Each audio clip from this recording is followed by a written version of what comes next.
बुला के लाओ। क्या क्या करने गई है वो, पढ़ेगी नहीं क्या? क्यों? अरे तबीयत खराब है, बैठने में क्या दिक्कत है? वहां पे भी बैठी हैं, यहाँ पे भी बैठी रहेंगी।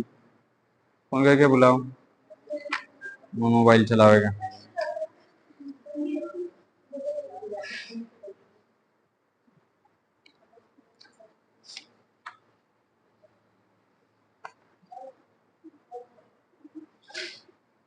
हेडिंग डालो ल्यूकोसाइट। क्या हुआ, नहीं उठाई? बगल वाली क्लास में है, जाओ बुला के लिखो। इधर से जाओ। कह दो नहीं, मोबाइल ये दे दो तुम। बुला के लेके आओ। कितनी तबीयत खराब है उनकी, बैठ नहीं सकती हैं। बैठ के सुनना है, नहीं लिखेंगी।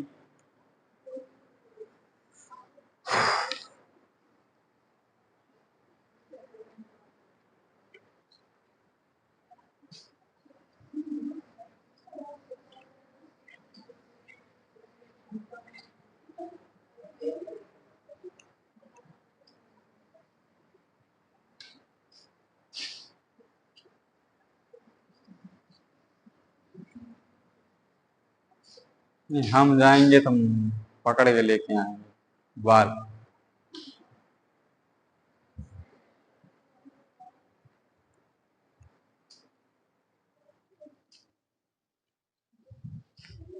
क्या हुआ है? तुम्हारी तबीयत खराब है? तो इतनी तबीयत खराब है कि तुम बैठ नहीं सकती हो, यहाँ बैठी हो ना। चलो, ला मोबाइल दो, इसमें खोल के दो। वही ऐप खोल के दो।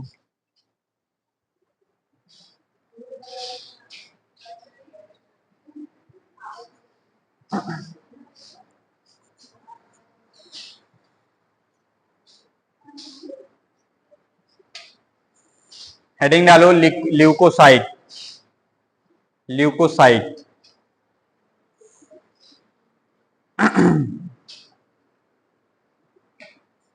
यहाँ बैठ। ल्यूकोसाइट।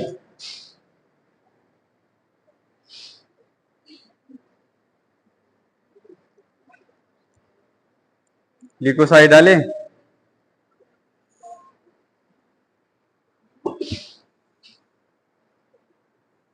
ल्यूकोसाइट, ल्यूकोसाइट हम क्या बताए थे? ल्यूकोसाइट क्या होते हैं? फिलहाल आज मुझको भी चक्कर आ रहे हैं।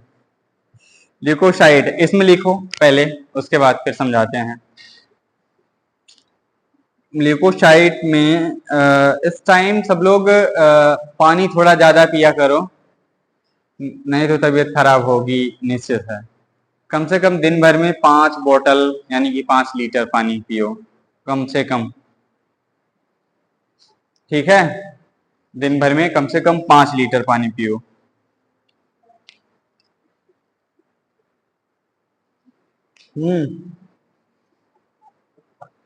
इसमें लिखो ल्यूकोसाइट और डब्ल्यूबीसी। WBCs यस लगा देना। WBCs are colourless due to,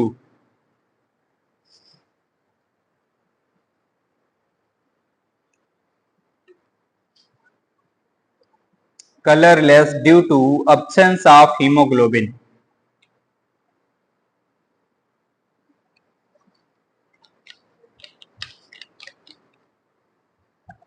due to absence of hemoglobin। Haemoglobin, उसके बाद लिखो 6000 से 8000। 21।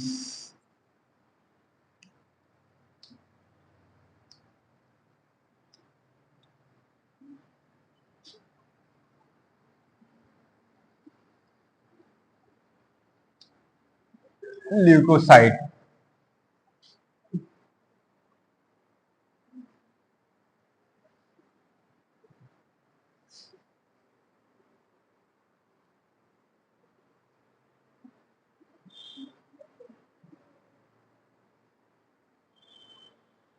ठीक है, लिख लिए इतना। 8000 of WBCs present in each ml of bracket में each ml में 1 ml लिख लेना, ब्रैकेट में 1 ml, यानी कि each ml मतलब 1 ml ब्लड में, each ml ऑफ ब्लड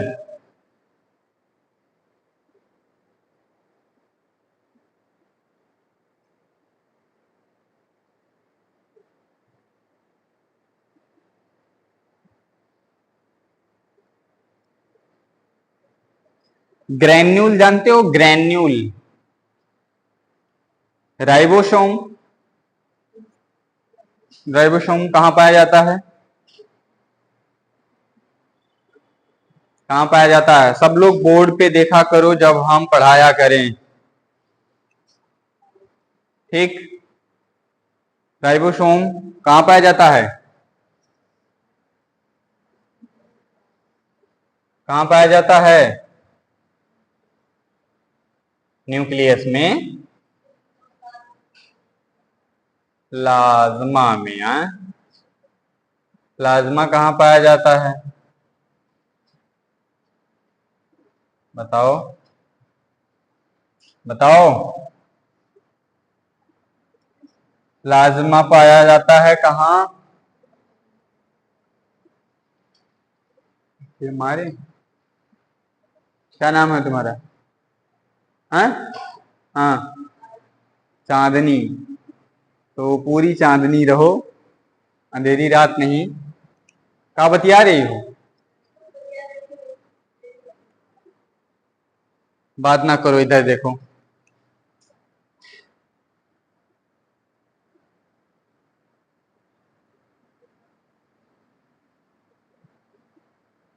ठीक है, ये न्यूक्लियस होता है, न्यूक्लियस के अंदर जेनेटिक मटेरियल होते हैं, क्रोमोसोम, और न्यूक्लियोप्लाज्म होता है, क्रोमोसोम होते हैं,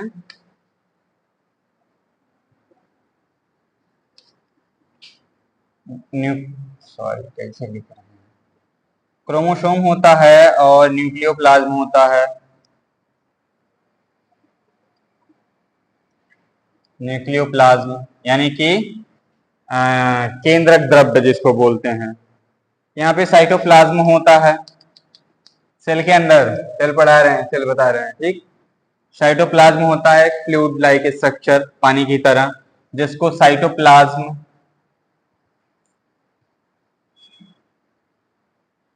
साइटोप्लाज्म या इसी को क्या बोल देते हैं, साइटोप्लाज्म ही बोलते हैं, ठीक है। हिंदी में बोलेंगे इसको कोशिका द्रव्य, ठीक।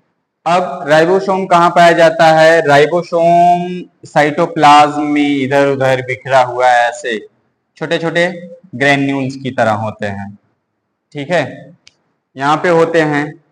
ये चीज क्या है, ये जो बनाए हैं folded endoplasmic reticulum, cell wall पढ़ा दिया गया, मैडम पढ़ाई होंगी, ये सब बताया नहीं गया है, हाँ नहीं बताया गया है, तो बताया गया है तो कहीं नहीं बता पा रहे हो, याद नहीं, सबका पढ़ लो सिर्फ, बस लिख लो। एक काम करो सर, कहाँ पे दिखाओ तो तुम लोग, कहाँ पे दिखाओ, कहाँ लिखिए, जो हम लिखवाते हैं तुम लोग दिखाओ,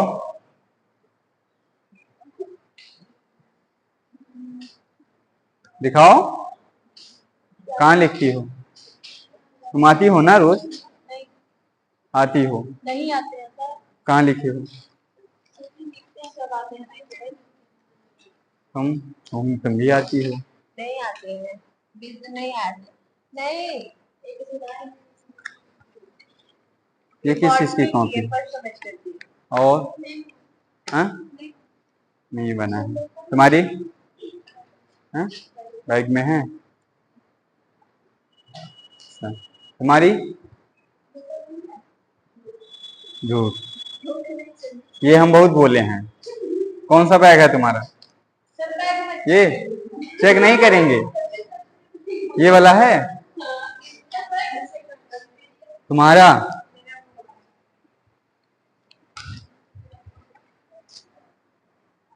लो निकालो। तुम्हारी कॉपी?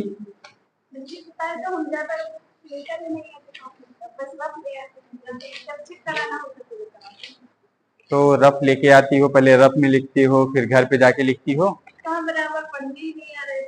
कहाँ रोज तो आ रही हो तुम, सबसे ज्यादा तुम्हारी ही प्रेजेंटी है।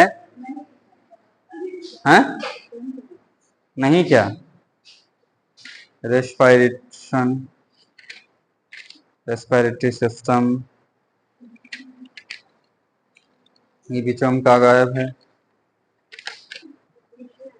नहीं आए थे भी। तो ये कब लिखा जाए? हाँ? Transport of oxygen, transport of gases, अभी आधी चीजें नहीं लिखी हो। क्या नहीं लिखी हो? डिसऑर्डर्स ऑफ रेस्पिरेटरी सिस्टम, उस दिन तो आए थे, तो कहाँ लिखी हो? पहले रफ में लिखती हो, फिर घर जाके लिखती हो।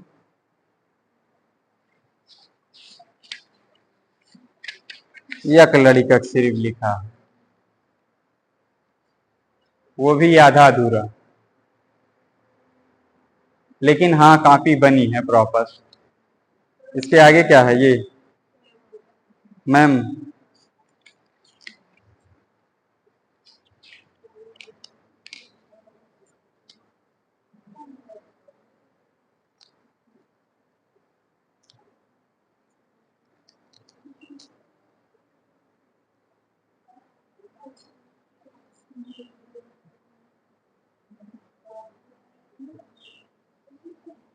ये क्या लिखी हो?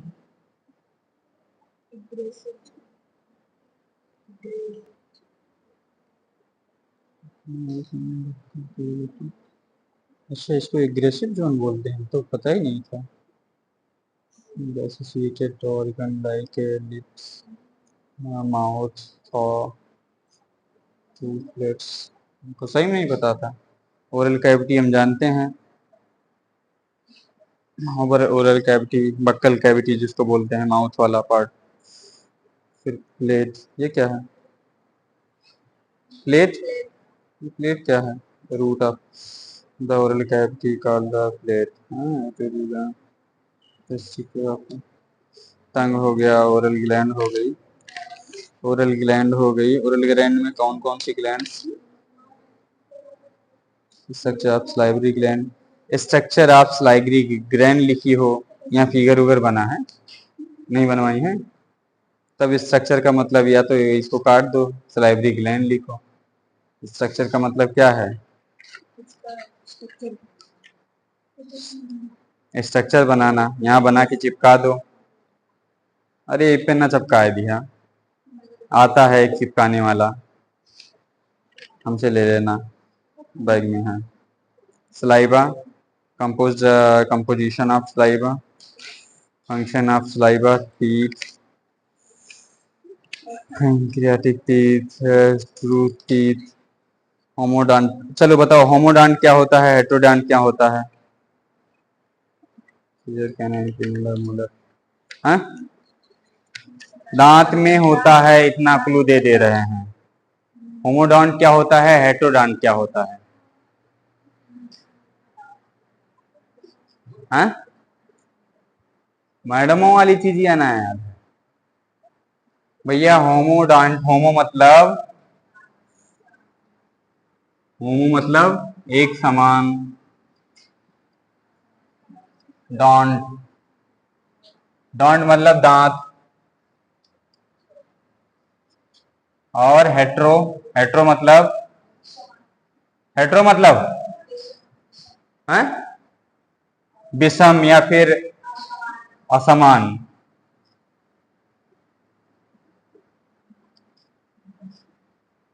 हेट्रोडॉन्ट,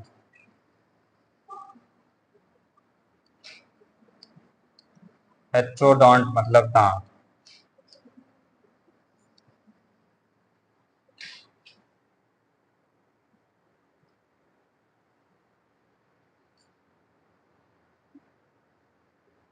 चलो, हेट्रोडॉन्ट तो तुम्हारी मैम पढ़ाई भी है। होमोडॉन्ट मतलब क्या होता है, हेट्रोडॉन्ट मतलब क्या होता है? हैं? लिख भी दिए, समान दांत असमान दांत। एग्जाम्पल दो, जैसे जिसका दांत असमान है उसको हेट्रोडॉन्ट बोल देंगे, जिसका समान है उसको होमोडॉन्ट। जैसे हैं, किसी का दांत नहीं है, देखो सबके दांत देखो, देखो दीपिका का समान है?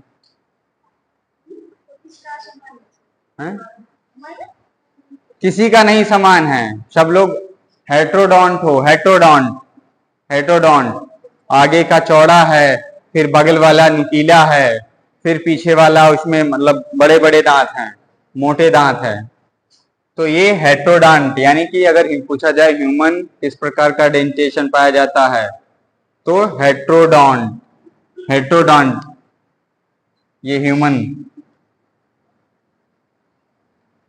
और होमोडॉन्ट किसको बोलेंगे? जिसमें एक समान दांत पाए जाएं, यानी कि जैसे एग्जाम्पल के लिए आप ले सकते हो, हाँ चूहा नहीं, चूहा का तो दुइये थी दांत होता।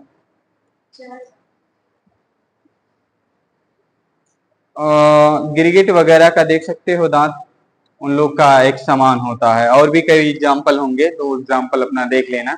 तो मोस्टली यहाँ फिजियोलॉजी पढ़ रहे हो, ह्यूमन की बात हो रही है, तो ह्यूमन के बारे में ज्यादा जानेंगे। तो हम लोग होमोडॉन्ट हैं, ठीक है, human.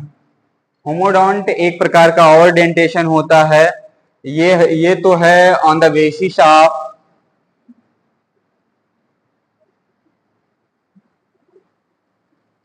on the basis of shape and size।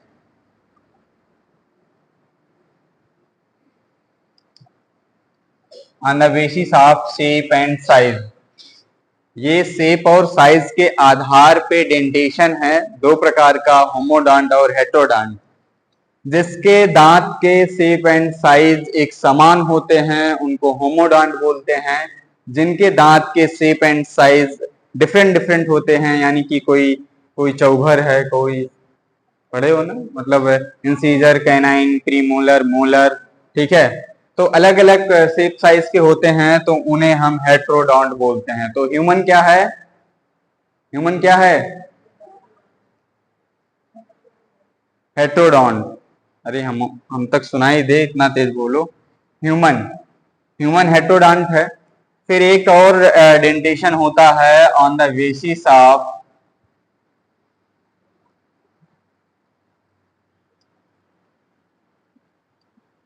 Basis of germination of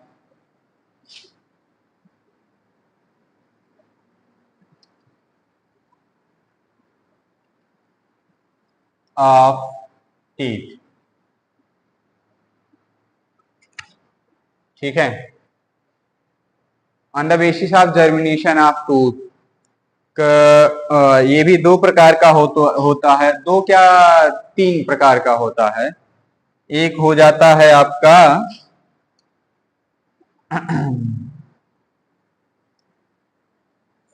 सुने हो, मोनोफायोडांट।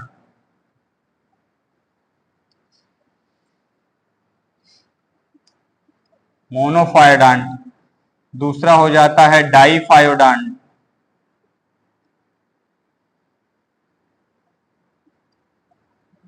तीसरा हो जाता है आपका पॉलीफायोडांट।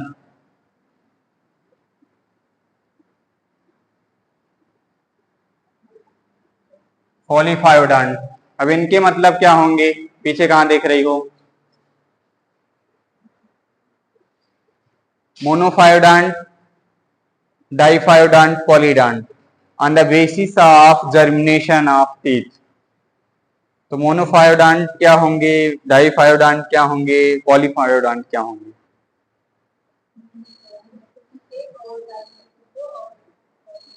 अच्छा ये बताओ, हम लोग ह्यूमन में अगर on the basis of germination of teeth कहें तो इसमें से कौन रहेगा,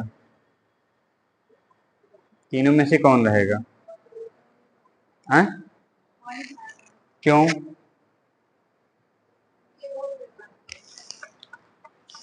वो तो हम ऊपर बता चुके हैं, on the basis of shape and size.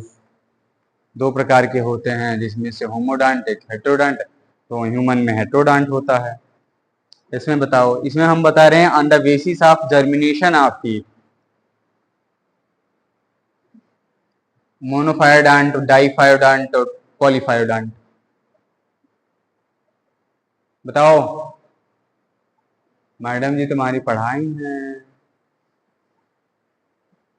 फिर भी नहीं याद है भैया। On the basis of germination of teeth, germination मतलब जमना, ठीक है, जमने के मतलब दांत के निकलने के आधार पे दांत को तीन भागों में डिवाइड किया गया है, मोनोफायोडांट, डाइफायोडांट और पॉलीफायोडांट। किसी किसी एनिमल में होता है मोनो मतलब एक, ठीक है, एक दांत निकलता है। किसी किसी में डाई मतलब दो, ठीक है, दो बार दांत निकलता है। किसी किसी में कई बार दांत निकलता है, तो उसको बोल देंगे पॉलीफायोडांट। मतलब किसी किसी में एक बार दांत निकला, अगर टूट गया तो फिर टूट गया, खत्म कहानी उसकी। डाइफायोडांट में दो बार दांत निकलते हैं, जिसमें से ह्यूमन आता है। ह्यूमन में दो दो दांत निकलते हैं, एक मिल्क टीथ कहलाता है और एक परमानेंट टीथ।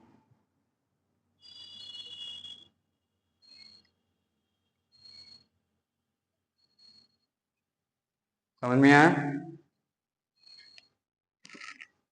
परमानेंट टीथ डाइफायोडांट में, जो कि ह्यूमन में होता है, ठीक है। पॉलीफायोडांट कौन होते हैं, कोई एग्जांपल?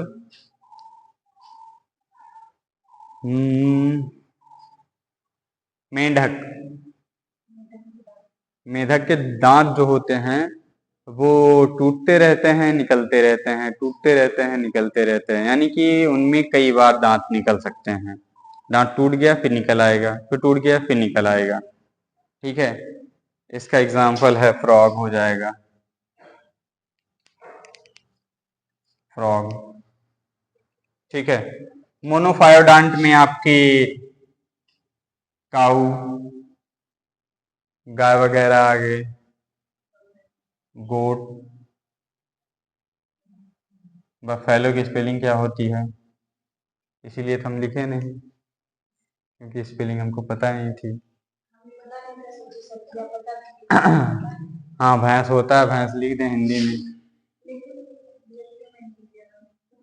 अलाउ के नहीं है। ओ भौसा लिख दें, कैसे लिख, बेइज्जती करवा रहे हो।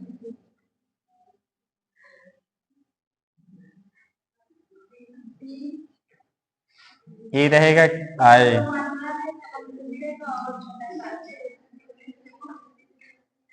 भैंस, ठीक। इन सभी में इन सभी में मोनोफायोडांट पाया जाता है, एक बार दांत निकलते हैं, दोबारा टूटने पे नहीं निकलते हैं, ठीक है। डेंटेशन समझ में आया? ये आप फर्स्ट ईयर में पढ़े रहे, फर्स्ट सेमेस्टर में पढ़े रहे होंगे ये सारी चीजें। में भी पता नहीं सिलेबस चेंज हुआ, हमको नहीं पता है, हम तो ईयर वाला सिलेबस जानते हैं। ईयर वाइज वाले सिलेबस में बीएससी में हम लोग पढ़े हैं, फर्स्ट ईयर में पढ़े हैं। ठीक है, ये सारी चीजें। और हाँ, पहुंचे थे हम, कहाँ पहुंच गए, कहाँ, क्या हुआ? कॉपी देख रहे हैं, कॉपी देख रहे थे, लेकिन भैया देखो, डिग्री कॉलेज तो भले है, बाकी हमें सारे सब्जेक्ट से मतलब नहीं है, सारे टीचर्स से मतलब नहीं है, हमें अपने से मतलब है कि हम जो लिखा रहे हैं कम से कम वो लिख के रखो। ठीक है, एक स्पेसिफिक कॉपी में, ये नहीं कि एक पन्ने में इधर लिखे तो कल उसमें नमकीन खाते मिल रहे हो। ठीक,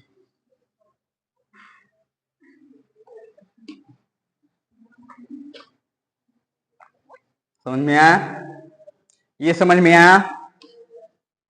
अच्छा, फोटो ले लेते हैं फिर, तुम भी खींच लो, दीपी का भेज दिया करो, हमारे पास खींचती हो तो।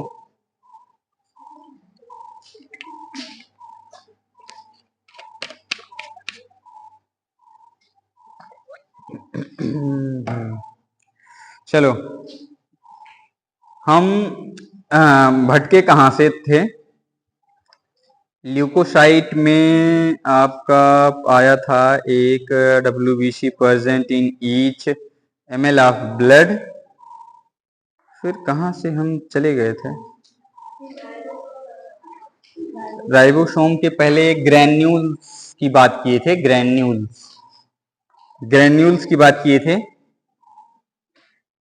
ग्रैन्यूल्स मतलब जो छोटे छोटे होते हैं उनको ग्रैन्यूल्स बोल देते हैं। ठीक, इसी में कहीं था granule. WBC are colourless, WBC जो होते हैं वो कलरलेस होते हैं, इन्हें ल्यूकोसाइट भी बोलते हैं। कलरलेस क्यों होते हैं? क्योंकि इसमें हीमोग्लोबिन नहीं पाया जाता है, इसलिए ये कलरलेस होते हैं। ठीक है, और इनकी संख्या जो होती है वो 6000 से 8000 WBC ईच ml, मतलब 1 ml ब्लड अगर हम लेते हैं तो उसमें WBC की संख्या 6000 से 8000 पाई जाएगी, 1 ml अगर हम ब्लड लेते हैं तो। ठीक है, ये सब खींच लिए, मिटाएं। हाँ, फिर WBC के भी कई सारे पार्टीशंस हैं, उनको देख लेते हैं।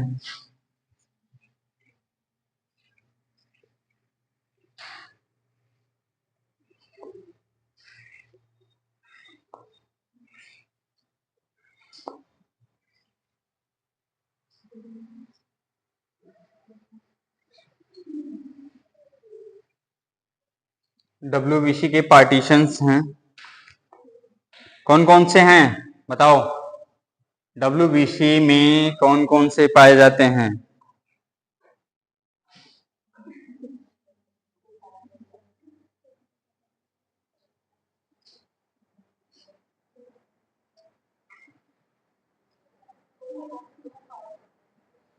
कौन कौन से?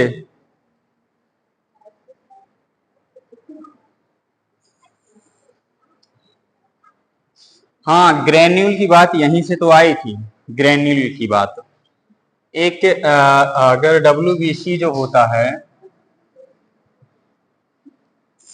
WBC जो होता है वो वो दो प्रकार का होता है। कौन कौन सा? एक ग्रेन्युलोसाइट,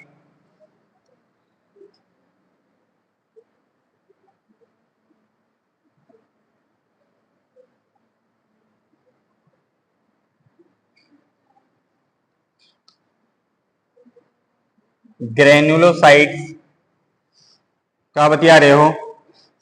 हाँ, क्या बात कर रहे हो?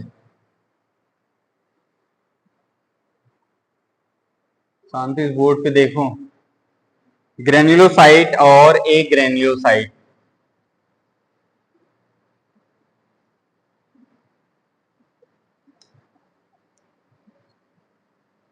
फिर कौन बोल रहा है? ए ग्रेन्युलोसाइट्स। ठीक है, अब ग्रेन्यूल का मतलब क्या होता है? ग्रेन्यूल जैसे राइबोसोम हम बता, अच्छा एक चीज बताना भूल ही गए थे। जब हम एंडोप्लाज्मिक रेटिकुलम की बात कर रहे थे, यहाँ पे न्यूक्लियस के पास से ऐसे फोल्डेड निकला था, इसको क्या बोले थे? एंडोप्लाज्मिक रेटिकुलम, जिसको शॉर्ट फॉर्म में ई आर बोल देते हैं। ई आर बोल देते हैं शॉर्ट फॉर्म में। ये दो प्रकार के होते हैं, दो प्रकार के, एक आर ई आर और एक एस ई आर। मतलब आर मतलब रफ एंडोप्लाज्मिक रेटिकुलम, एस मतलब स्मूथ एंडोप्लाज्मिक रेटिकुलम। अब न्यूक्लियस में पाए तो जाते हैं आपके एंडोप्लाज्मिक रेटिकुलम पाए जाते हैं। तो किसी किसी पे आपको छोटे छोटे राइबोसोम्स लगे हुए दिखाई देंगे। राइबोसोम हम बताए थे साइटोप्लाज्म में पाया जाता है, ठीक है। लेकिन आपको इस एंडोप्लाज्मिक रेटिकुलम के ऊपर चपके हुए छोटे छोटे राइबोसोम्स भी दिख सकते हैं, ठीक है। और इसी आधार पे स्मूथ एंडोप्लाज्मिक रेटिकुलम और रफ एंडोप्लाज्मिक रेटिकुलम बना है। स्मूथ मतलब होता है चिकना, चिकना मतलब जिसपे राइबोसोम नहीं लगा है वो स्मूथ एंडोप्लाज्मिक रेटिकुलम है, यस ई आर, ठीक है। जिसपे राइबोसोम्स लगे हैं वो रफ एंडोप्लाज्मिक रेटिकुलम यानी कि आर ई आर, ठीक है। इतना समझ में आया? ये सेल में होता है सारी चीजें। R E R rough endoplasmic reticulum. और इनके काम क्या होते हैं एंडोप्लाज्मिक रेटिकुलम के? स्मूथ एंडोप्लाज्मिक रेटिकुलम का काम होता है प्रोटीन सिंथेसिस करना। सिंथेसिस मतलब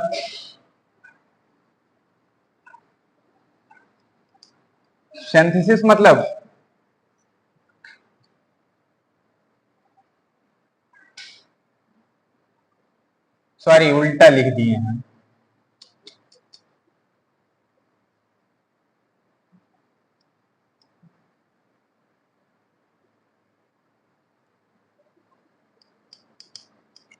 प्रोटीन सिंथेसिस यहां से नहीं होता है, यहां से होता है fat synthesis.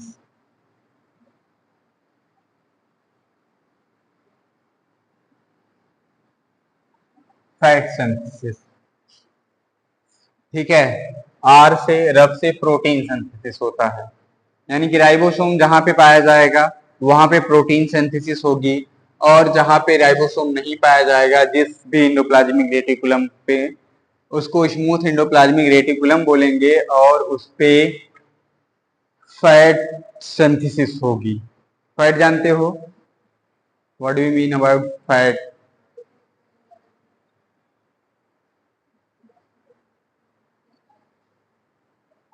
T I E N ना, प्रोटीन। हाँ, फैट जानते हो? फैट, हाँ, घी जानते हो? हाँ वही फैट है। घी जानते हो ना, वही फैट है। और प्रोटीन सिंथेसिस, प्रोटीन क्या होती है? प्रोटीन किस में पाई जाती है ज्यादा मात्रा में? सोयाबीन, दाल, इन सब में प्रोटीन। तो आर ई आर जो है वो प्रोटीन सिंथेसिस करता है, ठीक। अब ये फिलहाल खत्म हुआ। अब हम आ रहे थे ग्रेन्यूल। ग्रेन्यूल मतलब होता है जैसे राइबोसोम ऐसे छोटा छोटा एक मतलब बिंदी सा है, ऐसे ही ग्रेन्यूल्स पाए जाते हैं छोटे छोटे। अगर ग्रेन्यूल्स पाए जा रहे हैं तो वो ग्रेन्युलोसाइट्स हो गए, जिनमें ग्रेन्यूल्स नहीं पाया जा रहा है वो ए ग्रेन्युलोसाइट्स होंगे, ठीक है। अब ए ग्रेन्युलोसाइट्स और ग्रेन्युलोसाइट दो भागों में डिवाइड हो गया डब्ल्यूबीसी आपका। फिर उसके बाद ग्रेन्युलोसाइट तीन भागों में डिवाइड होगा, कौन कौन से? कौन कौन से आपके स्नोफिल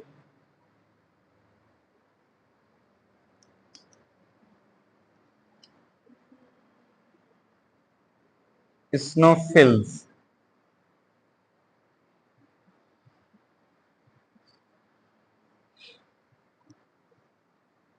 स्नोफिल्स और बेसोफिल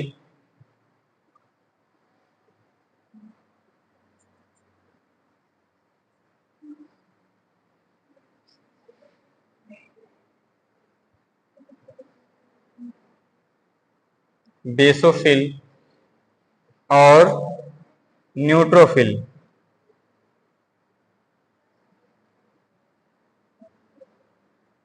बतिया रहे हो फिर पीछे वाली सीट।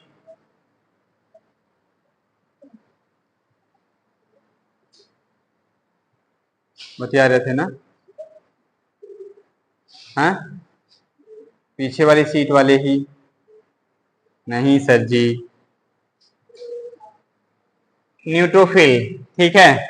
और ए ग्रेनुलोसाइट जो है वो दो भागों में डिवाइड हो जाएगा। कौन कौन से? लिम्फोसाइट,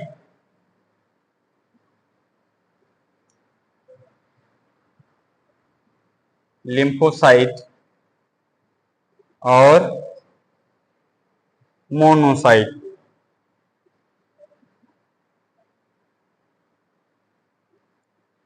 मोनोसाइट, लिम्फोसाइट और मोनोसाइट।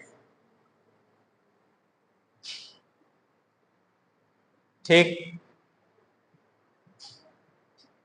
फिलहाल ये समझाएंगे हम कल, लेकिन अभी इसको नोट कर लेना। नोट कर लेना यानी कि घर पे ग्रुप में सब लोग ऐड हो। पीछे लाइन कौन कौन नहीं ऐड है? तुम नहीं ऐड हो? तुम ऐड हो? और जो नहीं ऐड है, ऐड अगर होना चाहता है तो वो ऐड हो जाए, और नहीं चाहता है तो फिर डोंट, कोई दिक्कत नहीं।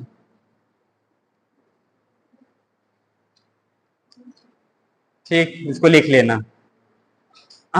आगे लिखो, आगे लिखो। चलो, तुम लोग की क्लास कितने देर की होती है? हाँ, 1 घंटे की ना? कितने बजे हम आए हैं? हाँ, 12:10 पे आए थे। कौन कहा 12:10 पे आए? 12:10 पे आए थे? 12:10 पे तो नहीं आए थे। हाँ, अभी सबूत है हमारे पास। 38, 40 मिनट, 50 मिनट हुआ है हमें पढ़ाते हुए। 10 मिनट। कहानी, कहानी तो आज हमारे पास कोई है नहीं।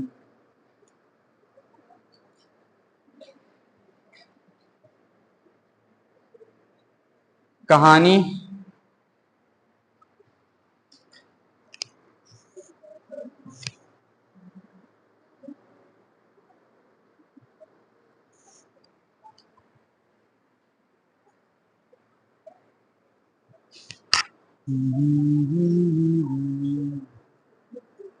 सब लोग खिंचबे करोगे? कहानी याद नहीं आ रही है तो। हाँ, एक कहानी अभी सुनाए थे हम किसी को। कहानी कहानी नहीं है ये, रियल स्टोरी बेस्ड है, रियल स्टोरी है। ठीक है। आप लोग भी अपने घर इस चीज का ध्यान देना। जो लड़कियां हैं शादी होकर के जब जाएंगी अपने ससुराल, वहां ये चीज ध्यान देंगी। ठीक है, लड़कियों के लिए मोस्टली है कि जब शादी होगी ससुराल जाएंगी तो वो क्या भी। क्या हुआ है पीछे? कोई दिक्कत? हाँ, तबीयत खराब है? भूख लगी है? लचक। तो इतनी तेज नहीं भूख लगी है, हम भी नहीं खा के आए हैं।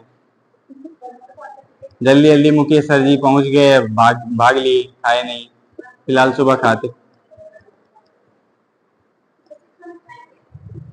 खाना लाए हैं। हाँ? क्या लाई हो? कौन सी सब्जी? आलू टमाटर। अच्छा, कुछ बढ़िया बढ़िया बना के लेके आओ तो खवाओ। क्या बना लेती हो अच्छा?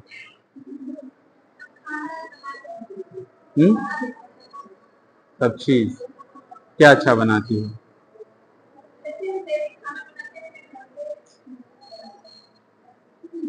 कान लगाए दीदी। तुम क्या अच्छा बनाती हो? सब कुछ। सब वो खवाई, सब वो खवाइबे ना किया तो फिर जाने का।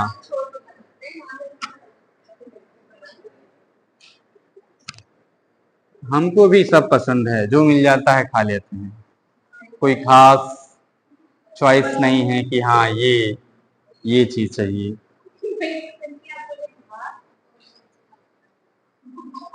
घास नहीं, घास भी खाया जाता है।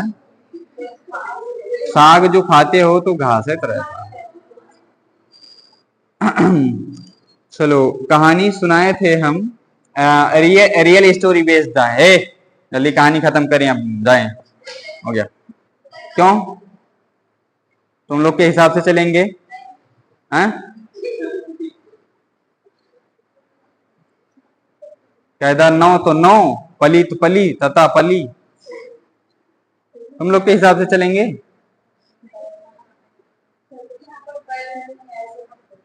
हैं? बैग नहीं? अच्छा, देखो, एक आदमी था। तो वो काफी संपन्न था, मतलब कि सरकारी नौकरी वगैरह थी। अब किस चीज की नौकरी थी पता नहीं, लेकिन सरकारी नौकरी। ये रियल स्टोरी बेस्ड है कहानी। काफी संपन्न था, नौकरी वगैरह थी। फिर बच्चे हुए। एक ही लड़का था उनका। उस लड़के की शादी हुई, बेबी आई। फिर एक ही लड़का था, इकलौता था, तो फिर सारी चीजें उसी के पास जाएंगी बाद में। तो लड़का कुछ खास नहीं करता था, तो इसलिए वो अब पूरी तरीके से डिपेंडेंट था अपने फादर के ऊपर। ठीक? कहानी समझ में आ रही है? हाँ नहीं कुछ बोलोगे? इतना भूख नहीं लगी है। तो पूरी तरीके से डिपेंडेंट था कि अपने पिताजी के ऊपर। पैसा, एक तो पैसा की कमाई नहीं थी। तो फिर क्या होता है कि उनकी जो बहू होती है, मतलब जो बुजुर्ग थे, वो रिटायरमेंट हो गया था उनका। रिटायर हो गए थे, लेकिन पेंशन पेंशन अच्छा आता था और पैसा भी पहले का काफी था, संपत्ति थी। ठीक? तो उनकी जो पतोह है, तो वो एक दिन कहने लगी, दादा शायद वो खांस वास रहे थे, खांसी आ रही थी उनको। अब बुजुर्ग होते हैं तो यही सब होता है।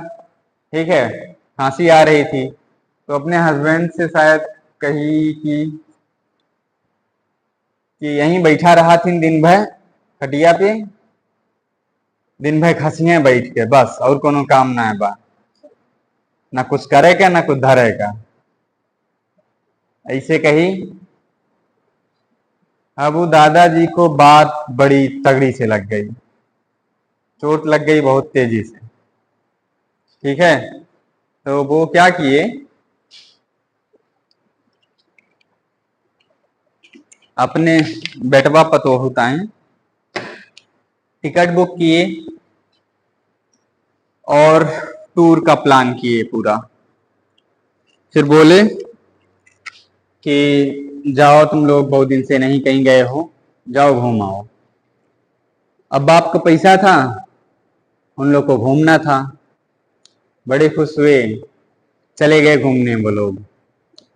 घूमने गए अपना, एक आध महीने का ट्रिप, जो भी 15 दिन का ट्रिप था, गए। इस बीच में उन्होंने अपनी सारी संपत्ति बेच डाली, दादाजी ने, और जा करके एक अपार्टमेंट में रहने लगे। एक अपार्टमेंट क्या, होटल टाइप का था, रहने लगी। फिर उनके पास अब इतना संपत्ति बेचे थे तो पैसा था ही, बाकी पेंशन आ रही थी, बाकी सैलरी जो भी कमा के रखे थे वो था।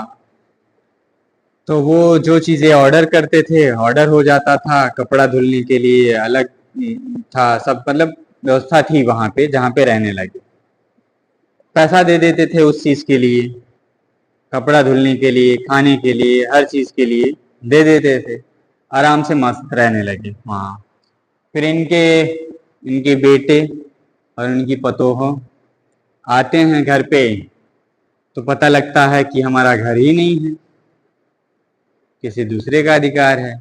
फिर पूछते हैं, पता लगाते हैं, पता लगाते लगाते उनके पास तक पहुंचते हैं। तो फिर दादाजी कहते भैया हमरे खांसी से प्रॉब्लम बाटे तोरे सोन का, तो वो से बढ़िया हम घरे न रही, बैरवे रही। अब जा तोरे सोन खांसी वाली दिक्कत ना आए और ना ही हम क्यों मोड़े बोझ रहा। ठीक है, बहुत मनाए, बहुत कुछ किए, बहुत कोशिश किए, लेकिन वो अपने जिद पे अड़े रहे। बेटवा फिर हार मान के चला गया।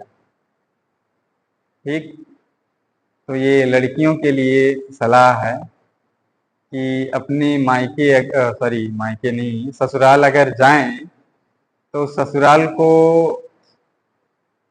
दूसरे का घर ना समझ के, अपने हस्बैंड का घर ना समझ के, अपना घर समझ के, और अपने सास ससुर को अपने माता पिता के समान समझ के उनकी सेवा करें, और अपना घर समझ के सारी चीज़ें करें। क्योंकि अभी मान लो उनकी चल रही है, लेकिन इन फ्यूचर आपकी ही संपत्ति सारी होगी और आप ही का सब कुछ रहेगा, मतलब वो आपका ही घर रहेगा कुल मिलाकर के। तो इसलिए जा करके वहाँ बखेड़ा खड़ा करना और वहाँ की बातें अपने मायके तक पहुँचाना, और फिर फलान ढमाक बाकी जानते हो सारी चीज़ें जो होती हैं, तो ये चीज़ नहीं करना चाहिए। तो ये कहानी की सीख थी, यही सारी लड़कियों के लिए उपदेश था। लड़कों के लिए उपदेश फिलहाल लड़के हैं नहीं, उनका उपदेश ये है कि वो दोनों पक्षों की सुनवाई करे, अपने बीवी का भी और अपने घर वालों का, मतलब पेरेंट्स का भी। अब बीवी की सुनता है तो लोग उसको बोलते हैं जोरू का गुलाम, और अगर अपने पेरेंट की सुनता है तो लोग फिर कुछ बोलते हैं, शायद, आई थिंक, याद नहीं है। तो फिलहाल अपनी बीवी की सेवा करनी चाहिए, चाहे कोई जोरू का गुलाम कहे, चाहे चाहे कुछ भी कहे। ठीक है, क्योंकि उसको कुछ होगा तो कोई और दूसरा देखने नहीं आएगा। ठीक है, वो अपना परिवार है, इसलिए उसकी सेवा करनी चाहिए, और उसके अच्छा बुरा इमोशन जो भी है, सुख दुख, सारी चीज़ें सुननी चाहिए।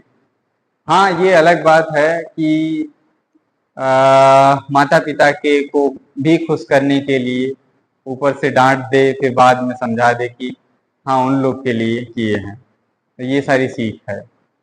तो ये लाइव एग्जाम, मतलब रियल स्टोरी बेस्ड कहानी थी, तो इसलिए अपने जीवन में उतारिएगा, बाकी जो आगे हैं उन लोग को बताइएगा। So thank you for watching, thank you for study. मिलते हैं अगली क्लास में।